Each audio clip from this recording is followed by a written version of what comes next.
इसमें गंध फैली हुई है, कलयुग फैला हुआ है। इस कलयुग को बटोरती है ज्ञान इंद्रियां, अंदर मन को दे देती है, अंतःकरण गंदा हो जाता, मैला हो जाता है, मन मैला हो जाता है। यही जी को मैला करता रहता है हर वक्त। वो ऐसा है, उसका घर ऐसा है, उसकी स्त्री ऐसी है, उसके बच्चे ऐसे हैं, उसके पास बहुत धन है। ये माने बाहर से गंदगी को बटोर बटोर करके हर आदमी अपने मन को देता रहता है, और उससे उसका जी मैला होता रहता है, अपना वास्तविक स्वरूप नहीं रहता, भूल में आ जाता है, अज्ञानता में आ जाता है। ज्ञान दृष्टि सांसारिक हो जाती है, सोच सांसारिक हो जाती है। तो ये आदमी का अपना अपना आपा है, इसका ज्ञान होना चाहिए। स्त्री को अपने आपे का ज्ञान होना चाहिए, पुरुष को अपने आपे का ज्ञान होना चाहिए। पुरुष श्री हरि का स्वरूप है, श्री हरि का अंश है, स्त्री लक्ष्मी का अंश। ये दोनों ही ब्रह्म और ब्रह्म की शक्ति है। ब्रह्म की शक्ति ही लक्ष्मी, लक्ष्मी ही स्त्री है। स्त्री को अपने आपे का ज्ञान होना चाहिए, पुरुष को ब्रह्म का स्वरूप श्री हरि का स्वरूप है, अपने आपे का ज्ञान होना चाहिए। ये संसार तो दोनों के लिए एक ही है, मां जगदम्बा का रूप, जी का अंतर है। जी स्त्री में लक्ष्मी स्वरूप, पुरुष में हरि स्वरूप है। जी संसार दोनों का एक है, दोनों एक ही संसार में तो रह रहे हो। ये संसार ब्रह्म की शक्ति का स्वरूप है। इसमें ब्रह्मा जी भगवान की स्तुति कर रहे हैं, हे प्रभु तुम्हारा भगवान कहाँ है भाई?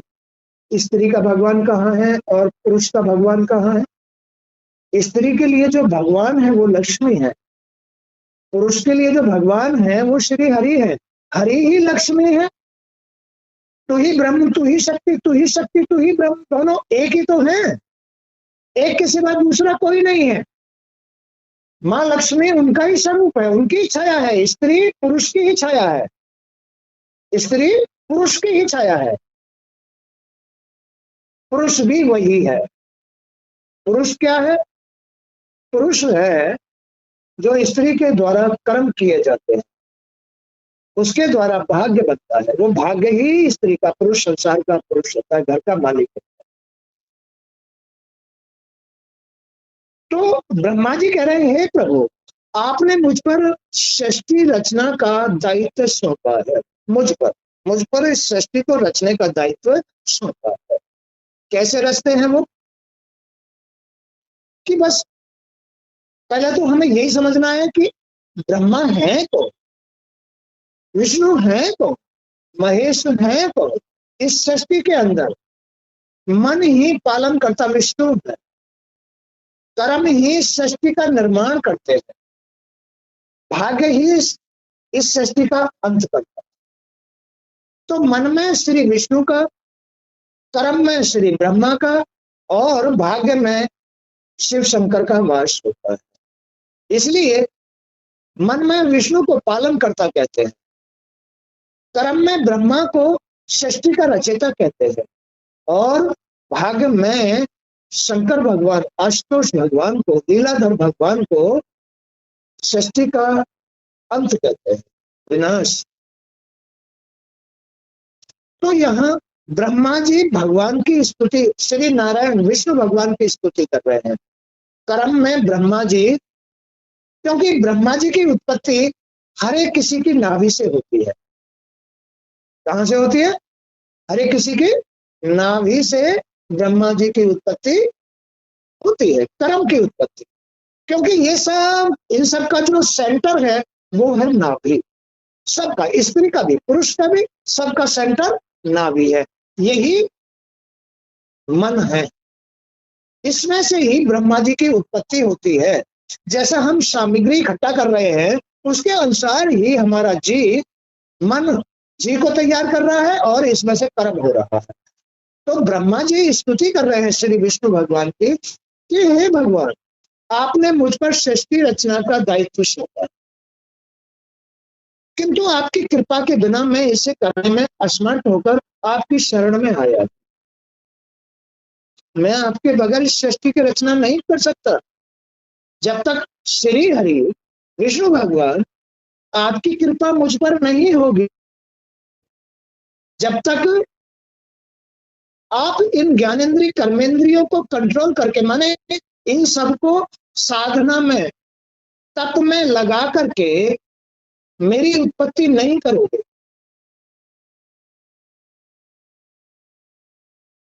साधना तप में मैं इस सृष्टि की रचना कैसे करूंगा। नमस्ते।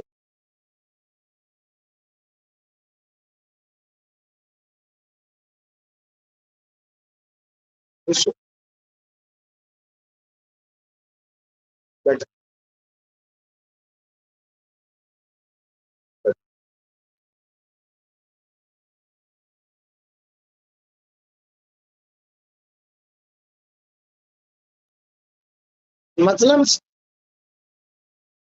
ये सब गहराई की बातें हैं, समझने की बातें हैं, ये सब तुम्हारी काम आने वाली बातें हैं, घर गृहस्थी को चलाने वाली बातें।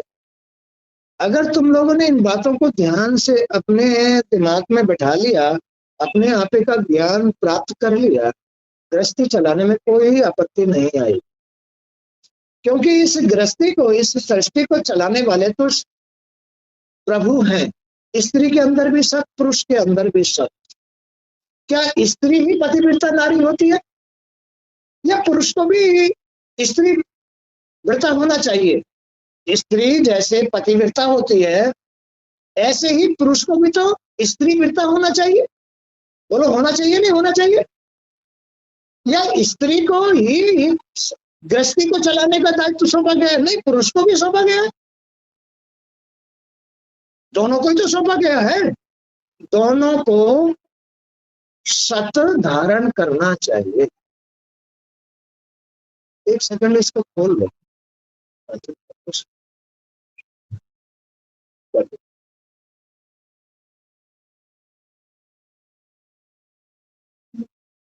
खोल लो थोड़ा सा इसको। माँ थोड़ा आगे हो जाओ, थोड़ा खड़ा होना पड़ेगा बेटे। शाबाश। कल से तो वैसे हालत तेरी ठीक है, हैं? आगे आ जाओ, थोड़ा आगे आ जाओ, चढ़ा फैलाएंगे इसको थोड़ा।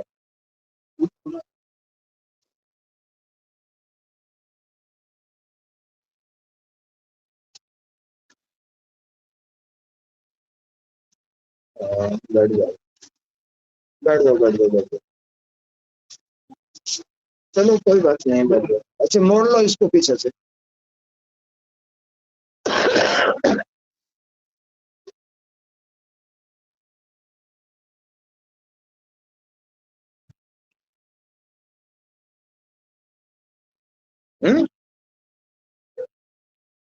दूध पे लगा लो, शोर मत होना जाना बिल्कुल भी, इसको दूध से लगाओ।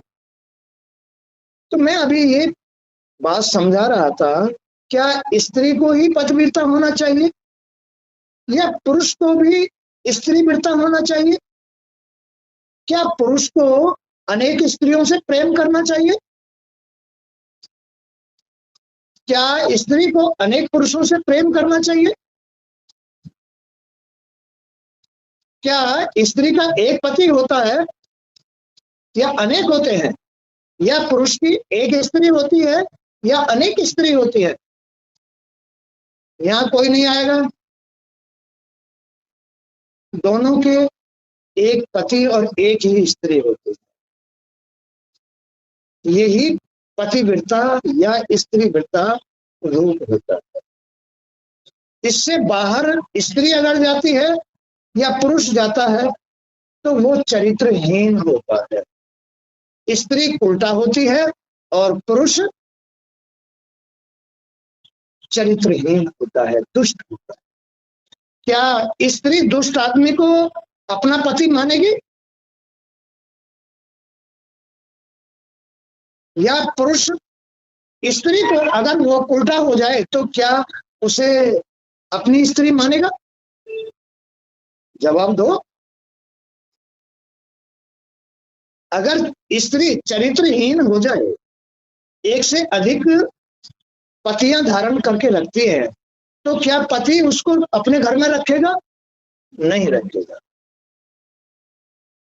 और स्त्री अगर अपने पति के विषय में जान ले कि ये मुझसे नहीं अनेक स्त्रियों से, तो क्या स्त्री उसको लाइक करेगी?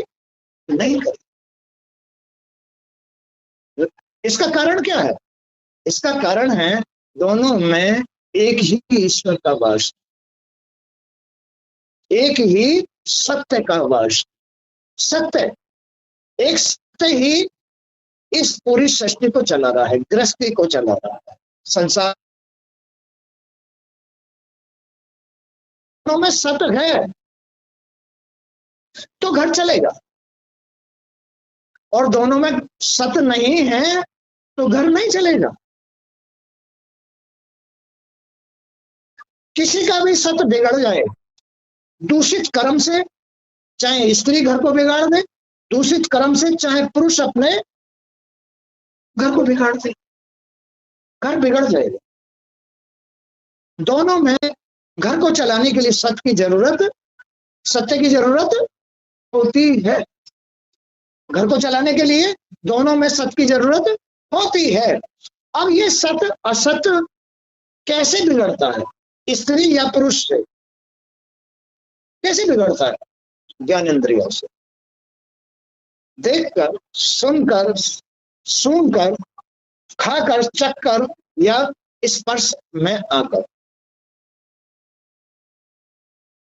चाहे स्त्री हो या पुरुष, सत्य बिगड़ जाएगा, सत्य नहीं रहा। जो भी जी, जिसका भी जी अपने आपे में सत्य को हार जाता है, सत्य को हार जाता है, वही घर को चलाने में रुकावट, बाधक बन जाता है।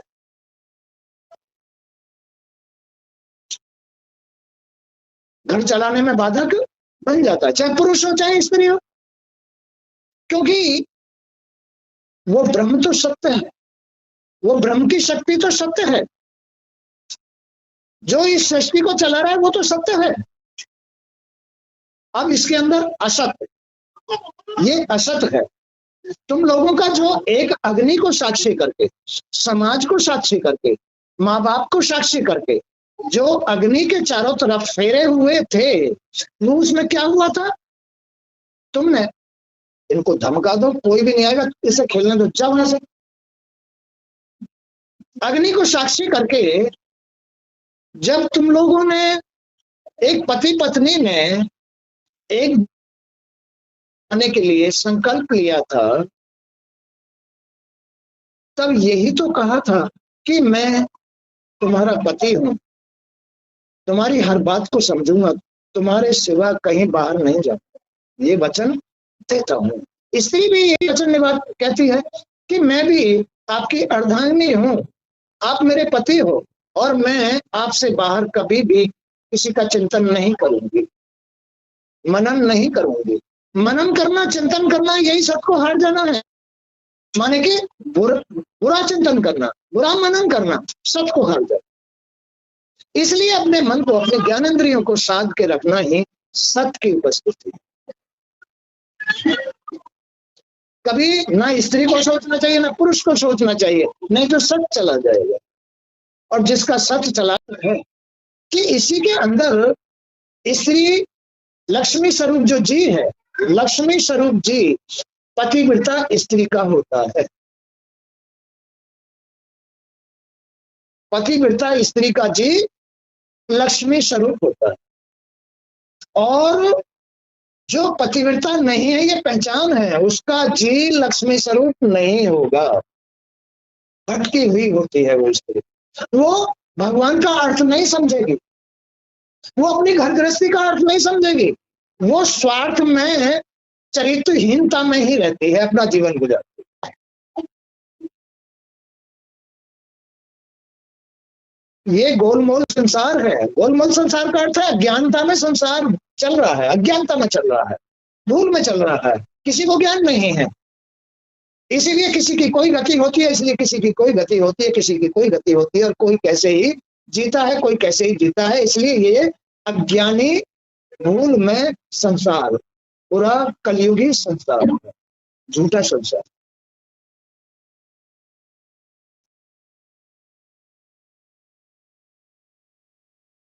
सच्ची बात है या झूठ बात है? सच्ची बात है, झूठ बात है? सच्ची बात है। अमल करने समझने की बात है, अपने घर गृहस्थी को चलाने वाली बात है। नहीं अगर सुनोगे, नहीं समझोगे, अटकोगे, घर रुकेगा। कभी कोई बच्चा बीमार, कभी स्त्री बीमार, कभी पति बीमार, कभी कोई और परेशानी, कभी हानि, कभी कुछ होता ही रहेगा, कोई नहीं रोक सकता। जब तक स्त्री और पति दोनों अपनी जगह सही नहीं है, सत में नहीं है। पुरुष को कभी पर स्त्री पर, वस्तु, किसी के बच्चे आदि, धन संपत्ति पर, साधन पर मन नहीं भटकाना चाहिए। स्त्री को कभी किसी पर, पुरुष किसी साधन पर मन नहीं भटकाना चाहिए। सत में ही उत्पत्ति होती है, सत में ही ताकत होती है, सत ही घर को चलाता है। असत कभी भी, असत में कोई ताकत नहीं होती है, असत घर को नहीं चलाता है। असत से कभी पूर्ति नहीं पड़ती है, असत ही तो घाटा है, असत ही तो हानि है, असत ही तो बीमारी है, असत ही तो नर्क है। और ये नर्क क्या है, दुख क्या है? कर्मों का खेल है। तो ब्रह्मा जी इसी बात को कह रहे हैं, प्रभु मैं आपके बगैर सृष्टि नहीं रच सकता, मैं आपके बगैर सृष्टि नहीं रच सकता। आपने मुझ पर सृष्टि रचना का दायित्व सौंपा है। कर्म पर, कर्म मन, कर्म, भाग्य, मन, कर्म, भाग्य, ये सांसारिक सबसे बड़े देवता है, संसार के सबसे बड़े देवता हैं, संसार के सबसे बड़े देवता हैं मन, कर्म और भाग्य। यही विष्णु, ब्रह्मा और शंकर हैं, जो इस संसार के सबसे बड़े देवता है। अब इसके अंदर जितनी भी शक्तियां हैं वो बराबर की शक्तियां हैं, विष्णु के, ब्रह्मा के, शंकर के बराबर की शक्तियां हैं, बराबरी शक्तियां हैं। ना शक्तियां, ना तो स्त्री कम है, माने ना तो लक्ष्मी ही विष्णु से कम है, ना विष्णु ही लक्ष्मी से कम है, दोनों का मतलब एक है। ऐसे ही ब्रह्माणी ना ब्रह्मा से कम है, ना ब्रह्मा ब्रह्माणी से कम है, दोनों का मतलब एक है। ना उमा शिव से कम है, ना शिव उमा से कम, दोनों का मतलब एक है। यानी मन, कर्म और भाग्य की जो शक्तियां हैं इनके समान हैं, इनके समान हैं। तो ये जो संसार है ये सब लक्ष्मी, सरस्वती और गौरी का ही स्वरूप है, लक्ष्मी, सरस्वती और गौरी का ही स्वरूप। अब ये लक्ष्मी, सरस्वती, गौरी कहाँ वास करती है? ब्रह्मा, विष्णु, शंकर का तो स्थान बता दिया, लेकिन लक्ष्मी, सरस्वती, गौरी कहाँ वास करती है? जरा बताओ, किसी को पता है? बताओ बताओ, कहाँ वास करती है? भावना में लक्ष्मी, वाणी पर सरस्वती, भाग्य में गौरी का वास होता है, भाग्य में गौरी का वास, वाणी पर सरस्वती का वास और भावना में लक्ष्मी का वास। जो स्त्री पतिव्रता स्त्री, सतधारी स्त्री होती है उसकी भावना लक्ष्मी जैसी होती है। दया, करुणा, शीलता, करुणा, दया, शीलता, सभ्यता, स्वभाव लक्ष्मी जैसा हो जाता है। जो सतधारी स्त्री होती है, सतधारी स्त्री होती है, उसका भाव लक्ष्मी जैसा। कैसा भाव? दया में, करुणा में, परोपकारी, धर्मार्थ, नियमी धर्मी, बड़ा शील स्वभाव होता है। लक्ष्मी को कभी क्रोध ही नहीं आता, और जहां किसी के घर में क्रोध बसा होता है ना, उसके घर में कभी लक्ष्मी नहीं जाती, उसके घर में कभी लक्ष्मी नहीं जाती। जिस घर में क्रोध बसा होता है नहीं जाती। इसलिए जिस घर में शील स्वभाव, इस जिस घर में स्त्री में, जिस स्त्री में सत होगा उसके भाव में, मन में दया, धर्म, सरल स्वभाव, उसका सरल स्वभाव होगा, बड़ा परोपकारी भाव होता है, बड़ा शील स्वभाव होता है, जरा भी क्रोध नहीं आता, जरा भी गुस्सा नहीं आता, जरा भी किसी का अहित करने वाला विचार नहीं आता, ऐसा भाव नहीं पैदा होता जो लक्ष्मी स्वरूप स्त्री होती है। नहीं,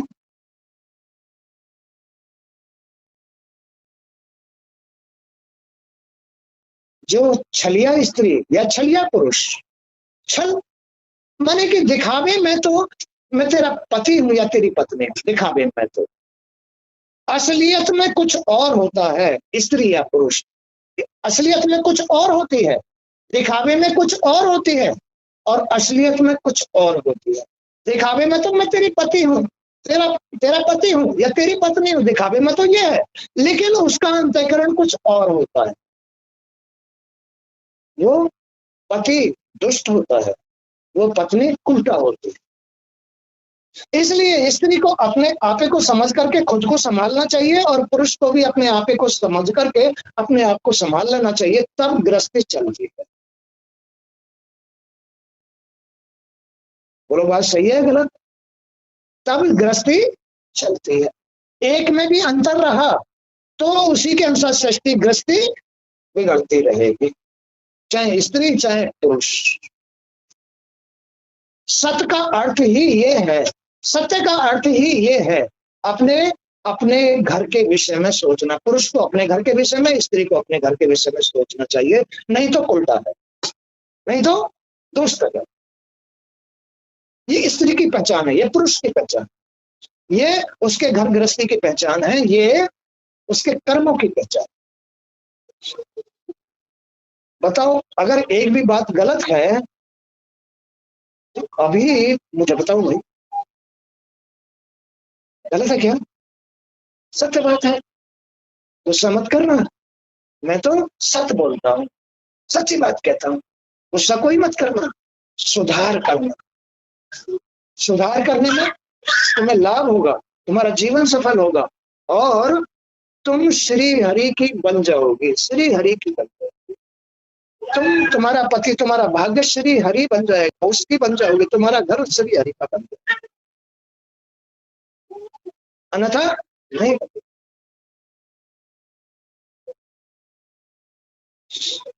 तो आपने मुझको सृष्टि रचना का दायित्व सौंपा है, किंतु आपकी कृपा के बिना मैं इसे करने में असमर्थ होकर आपकी शरण में आया हूँ प्रभु। मैं आपकी, ये भी मैं भी जाता हूँ, ये भी जाए, तुम भी जाओ, सबको उनकी शरण में जाना पड़ेगा। कैसे जाना पड़ेगा उनकी शरण में? नियम धारण करके, जल्दी उठना, शौच जाना, घर को साफ सफाई करना, कहीं कोई कचरा नहीं रहना चाहिए, कहीं से मन खराब नहीं होना चाहिए, कहीं से मन खराब नहीं होना चाहिए। जरा भी कहीं मन को खराब करने वाला कारण रह गया, वही बुराई है। घर गृहस्थी के अंदर वही बुराई है। कोई ऐसी चीज घर गृहस्थी में, ऐसी बात, कपड़े धोना, साफ सफाई करना, तुमने रसोई को साफ कर ली, बाथरूम भी साफ कर दिया, लेटरिन में हाथ नहीं डालो, ये कमी रह गई। जब तक तुम्हारा घर बिल्कुल पवित्र नहीं होगा, श्री हरि प्रवेश नहीं करेगा। कर्म प्रधान है, कर्म प्रधान है। तुम्हारी इस गृहस्थी, इस सृष्टि को चलाने के लिए कर्म प्रधान, कर्म ही सृष्टि को रचता है या बिगाड़ता है, कर्म ही बिगाड़ता है, कर्म ही संभलता है। घर गृहस्थी को इस संसार में, तुम्हारे जीवन में कर्म ही तो नीचे, कर्म ही ऊपर उठा देता है। घर को भी कर्म ही नीचे और कर्म ही ऊपर उठा देता है। ये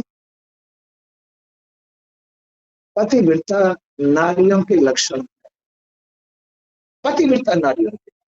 और जो स्त्रियां पतिव्रता नहीं होती, उनके कर्मों से पता चल जाता है कि ये पतिव्रता नहीं है। उसके कर्म से पता चल जाएगा ये पतिव्रता नहीं है। पतिव्रता स्त्री सबसे पहले श्री हरि की शरण में जाने के लिए ही कर्म करेगी। पतिव्रता स्त्री, पतिव्रता का अर्थ है सौभाग्यशाली स्त्री, भाग्यशाली, सौभाग्यशाली, ऊंचे भाग्य वाली स्त्री सबसे पहले श्री हरि की शरण में जाने के लिए कर्म करती है, क्योंकि श्री हरि ही तो उसका भाग्य बन गया, श्री हरि ही उसकी शरण बन गया। तो श्री हरि की शरण में जाए बगैर कोई भी स्त्री, कोई भी घर भाग्यशाली नहीं बनता है। श्री हरि की शरण में गए बगैर कोई भी घर भाग्यशाली नहीं बनता।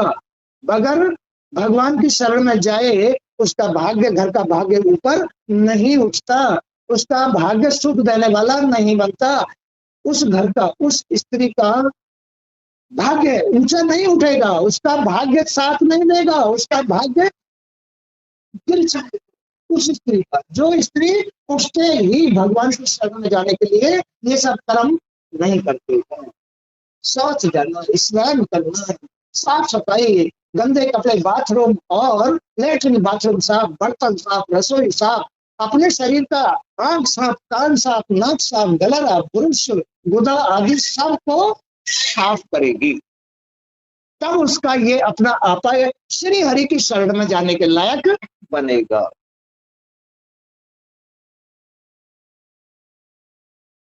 तब वो उसका मन, जो ज्ञानेंद्रिय कर्मेंद्रिय उसके मन को रच रही है, उसका मन शुद्ध रहेगा, शुद्ध जी रहेगा। जी इन ज्ञानेंद्रिय कर्मेंद्रियों को कंट्रोल करेगा। शुद्ध मन जी, शुद्ध जी ही इन ज्ञानेंद्रियों को कंट्रोल कर सकता है, अन्यथा कोई भी कंट्रोल नहीं करके रख सकता। भागती रहेंगी ये ज्ञानेंद्रिय, भागती रहेंगी कर्मेंद्रिय और मन, और ये जी अंदर से बेचे। कौन देख रहा है हमारे जी को, कौन देख रहा है हमारे मन को? खूब चाले काटो नहीं, अपना विनाश कर रहा था। जिसका मन दूषित, जिसका जी दूषित है, वो अपना अंदर ही अंदर विनाश करता रहता है। इसलिए हम जाएगा, कोई भी कर्म लेके डूब जाएगा। इसलिए इस बाहर कुरुक्षेत्र में, ये जो कुरुक्षेत्र है, महाभारत का जो ये कुरुक्षेत्र है, पूरा संसार, इतना बड़ा संसार, तुम्हारे अंदर से जो बाहर ये संसार दिखाई दे रहा है, इस संसार में ये तुम्हारा फील्ड है, लड़ाई लड़ने का, कर्म करने का, घूमने फिरने का, जो भी कुछ करने का, कर्म करने का क्षेत्र है ये फील्ड। अब ये कहां से तैयार हो रहा है और कहां से चल रहा है? वो है तुम्हारा अंतःकरण मन। तुम अपने मन से, अपने जी से मन को भी तैयार कर रहे हो, अपने जी से मन को भी तैयार कर रहे हो, और मन तुम्हारे जी को हर वक्त तैयार कर रहा है। दोनों एक दूसरे से जुड़े हुए। इसलिए इस कुरुक्षेत्र को अपना धर्म क्षेत्र बनाने के लिए सबसे पहले अपने घर को अपना लो ना। ये तुम्हारा अपना घर, यही कुरुक्षेत्र है। ये जो कुरुक्षेत्र तुम्हारे आंखों के सामने दिखाई दे रहा, यही तुम्हारा घर है, यही तुम्हारा अंतःकरण।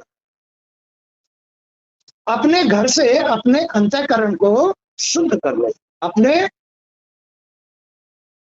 घर के माध्यम से अपने अंतःकरण को शुद्ध कर दो। समय से उठो, सोच जाओ, साफ सफाई करो। गंदगी घर में जहां कहीं भी नहीं दिखाई देने, न कपड़ों में, न रसोई में, न लैट्रिन बाथरूम में, न तुम्हारे साथ। भाई तुमने रसोई में पोंछा लगा दिया, तुमने बर्तन साफ नहीं किए, तुमने घर में पोंछा लगा दिया, तुम्हारे धुले हुए बेडशीट आदि ये गंदे पड़े हुए हैं, रात को तुम गंदगी में सोए हुए हो, उठे हो, वही झाड़ के बिछा दिया, या नहीं झाड़ा वही वैसे ही है, तो उससे तुम्हारे घर की सफाई नहीं, तुम्हारा मन शुद्ध नहीं होगा।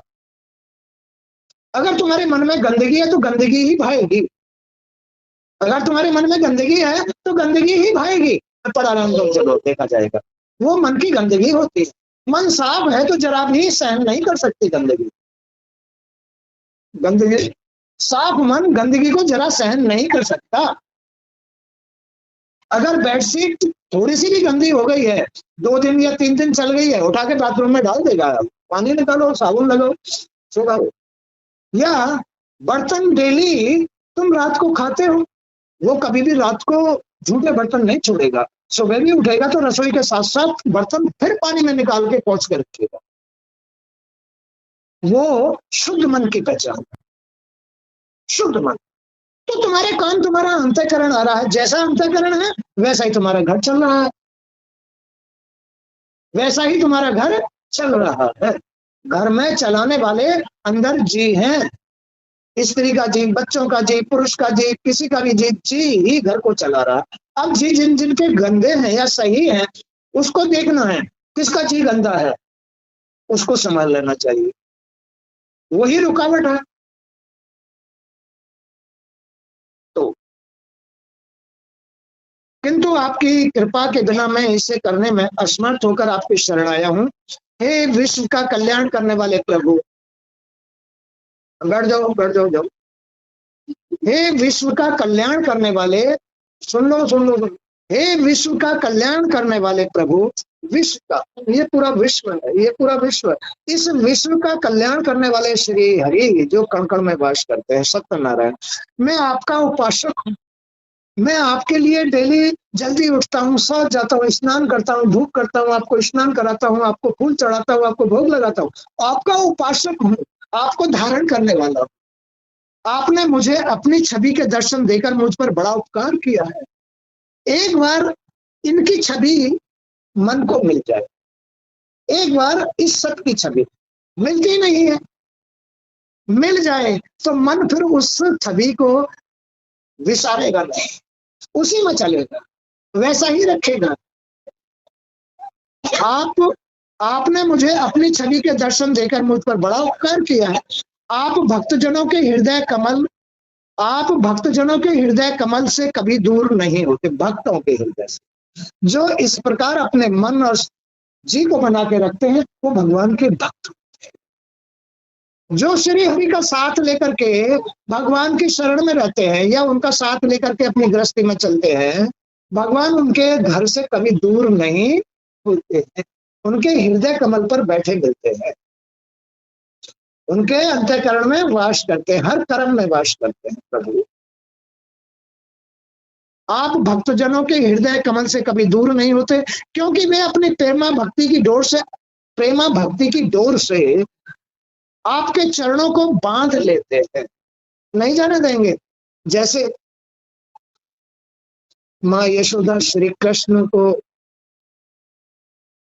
जब वो अपनी चंचल वृत्ति से उसमें चलते थे, घर में खेलते कूदते या कहीं शैतानी करते थे, तो माँ ने लाके ना उनको बांध दिया।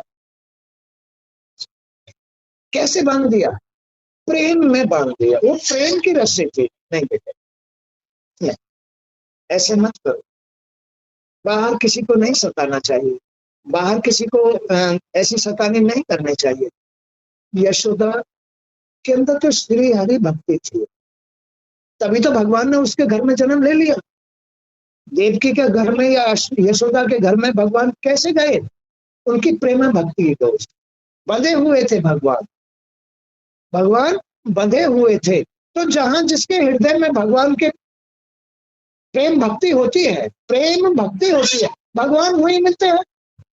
तो वहां से बाहर नहीं मिलेंगे कहीं भी, चाहे कहीं भी ढूंढ लो। इसलिए आपने मुझे अपनी छवि के दर्शन देकर मुझ पर बड़ा उपकार किया है। आप भक्तजनों के हृदय कमल से कभी दूर नहीं होते, क्योंकि वे अपनी प्रेमा भक्ति की डोर से आपके चरणों को बांध लेते हैं।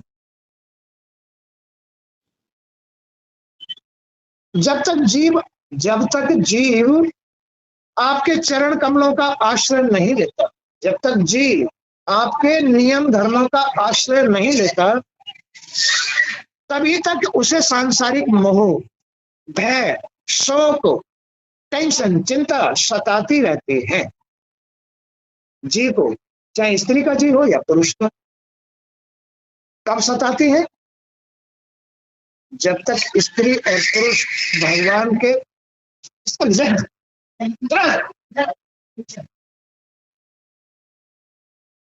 जब तक स्त्री का जीव या पुरुष का जीव भगवान की शरण में नहीं रहेगा, तब तक वो सुख आनंद या शांति के साथ जीवन व्यतीत नहीं कर सकता।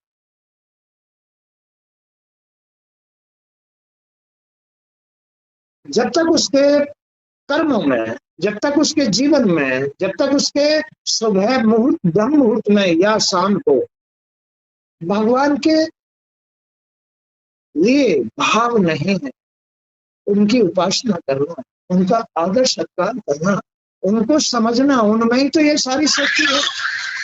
चल छोड़ उसको, बाहर भगा उसको, ससुरा शैतान, पढ़ने नहीं देता। या तो दूर से लगा ले या तू भी जा इसके साथ, चल दूर से लगा।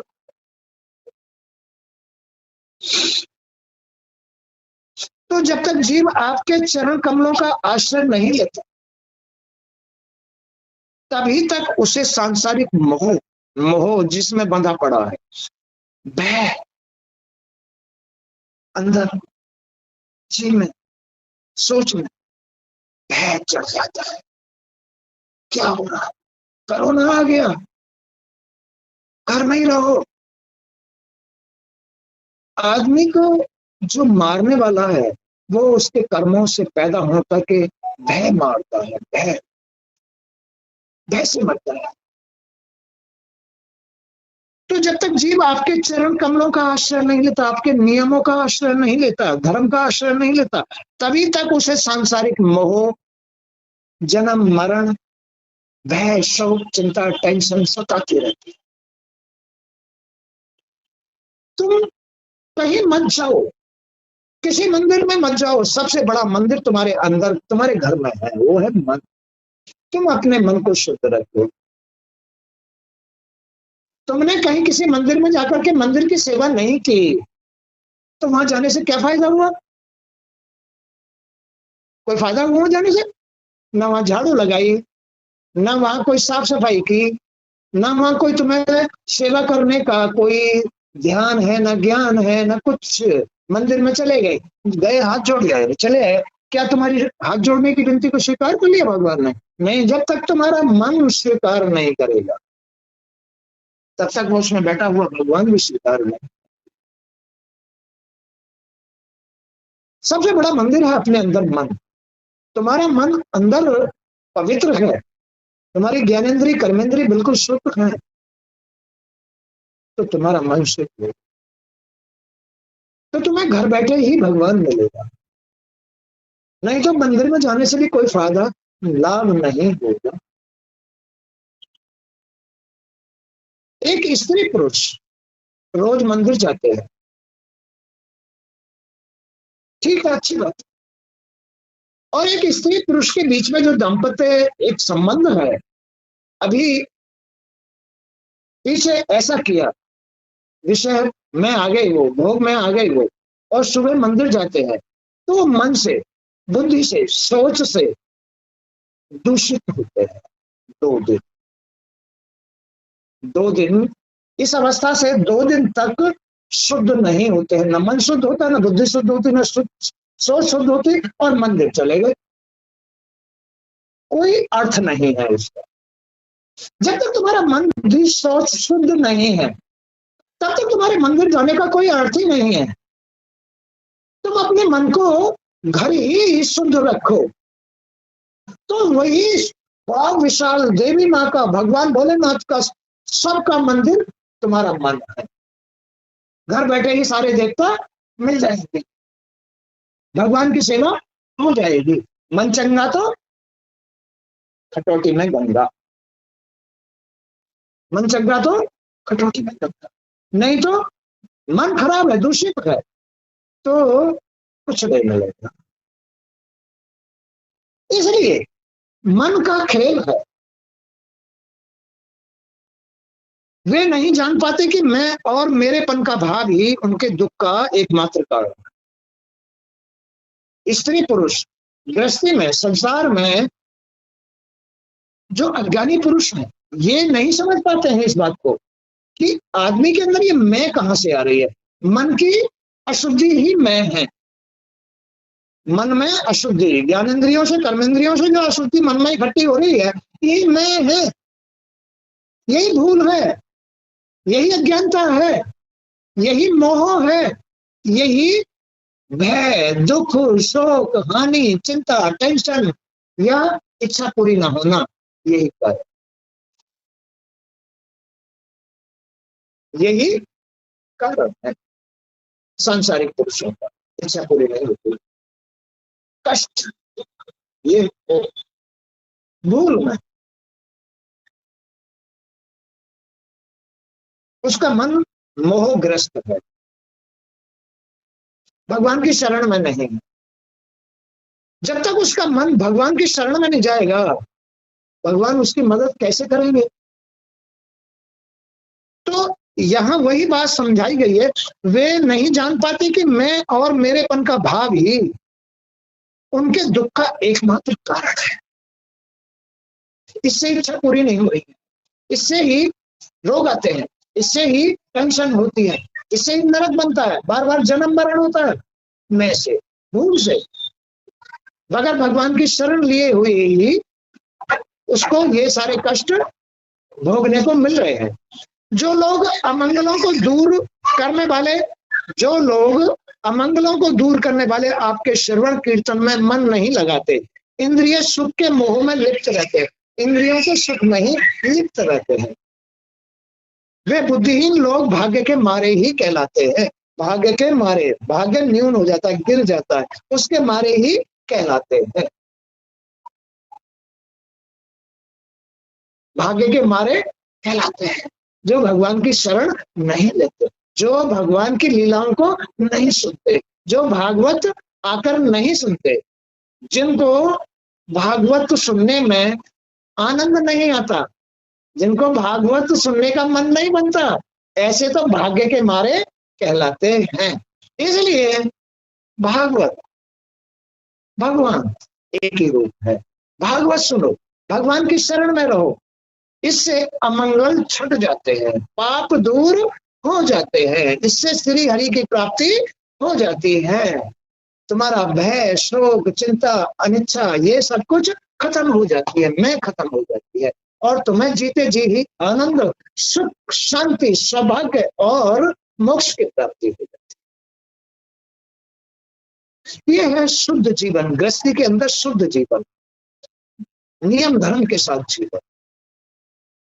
इससे परे अपने जीवन को व्यर्थ गमाना कहलाते हैं, उसका जीवन व्यर्थ गम जाता है, कष्टों में, रोगों में, चिंताओं में, टेंशन में जीवन चला जाता है, कुछ भी हासिल नहीं होता, खाली कोई ऐसा जन्म मिलेगा फिर नाली में चप चप चप चप चप करना पड़ेगा। इसलिए अपने कर्मों से ऐसा भविष्य रचो जिससे जीते जी आनंद आए, जीते जी मोक्ष हो जाए। इसी जन्म में तुम्हारा नरक भी है, इसी जन्म में तुम्हारा स्वर्ग भी है, इसी जन्म में तुम्हारा मोक्ष भी है। वो है तुम्हारा मन, अपना अपना मन। मन पवित्र है तो यही मोक्ष, यही स्वर्ग है, यही भगवान है, इसी के अंदर है। यहाँ से बाहर भगवान नहीं, यहाँ से बाहर मोक्ष नहीं, यहाँ से बाहर स्वर्ग नहीं, और यही नरक भी है और यही जन्म मरण भी है। तो इस तरह से आज का सत्संग भी यहीं तक। जय श्री कृष्ण।